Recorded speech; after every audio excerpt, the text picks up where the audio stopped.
Alright, I'm finally getting around to making this video. I was going to make it all more professional, but here I am in my socks, and it needs to go out. So here is a Philtech FY3200 series. This is 24 megahertz model. I think there's a 6 megahertz or 8 megahertz model. This always says it goes to 12, but I could have swore there's other ones. Anyway, I like to get the 24 megahertz model. I know they have better quality. They're all the same, and I think you can hack them, but I forget what I noticed was different, but I don't know. Anyway, I like this one better. It says a Nextium touchscreen on it. Never mind that. Or I'll just cover both of these options. This is an Arduino Nano. I've already programmed it. So this microchip MCU is going to cycle the frequencies on this signal generator. And we can do any program. It's I would say not to go over 70 frequencies for best effect, although I've put up to 180 different frequencies cycling, and it just kind of takes longer. So you got to remove 4 screws. I already did that. Pop the top off by pulling it from the back. And then this cable that goes from the USB port to the TTY port. You might want to use the cable and pull it from there and use pin jumpers and stick the pins in there and tape it. And then solder the pins on here. Or if you have a Nano with pins on it, you just get jumpers that are male to female, and you can just plug them in. I've soldered these wires on here. I'm using the 5 volt, the ground, and the TX and the RX pins. I've already put some tape on them so they line up with, so I'm not going to use this cable. Because basically this is what I'm saying. Here's a jumper. It's got female lead on one side and it had male on the other, and I soldered the male to the board and trimmed the pin. And what I said was you could buy a Nano with pins, so you don't have to do any soldering at all, and you just get female to female, and your Nano will have legs of pins on it. Whatever.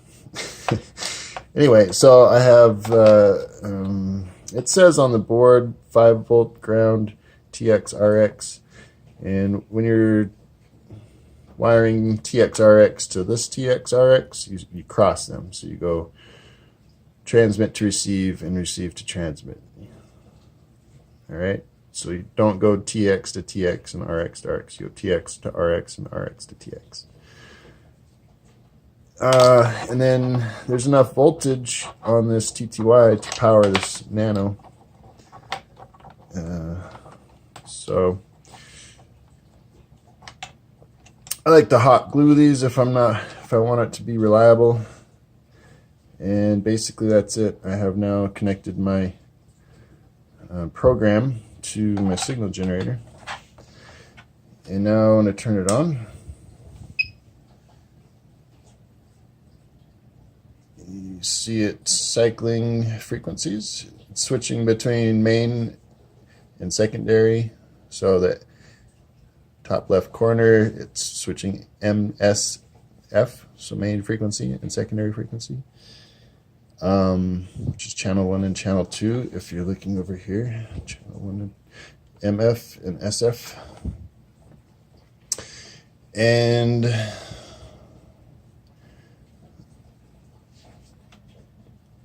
yep, So now all you got to do is plug, put the top back on and screw it together, but connect your output device.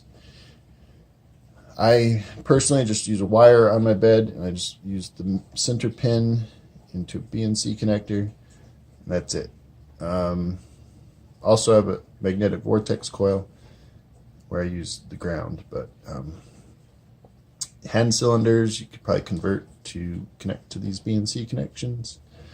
Pretty much any of your delivery devices should work if they're compatible with radio frequencies, or if they're made of metal or copper.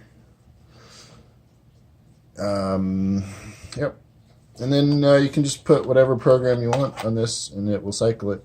I'll make a different video of how to change the program, and I will add a link to where you can just download the code that this is running to zap Lyme and COVID infections. I think 120 different things.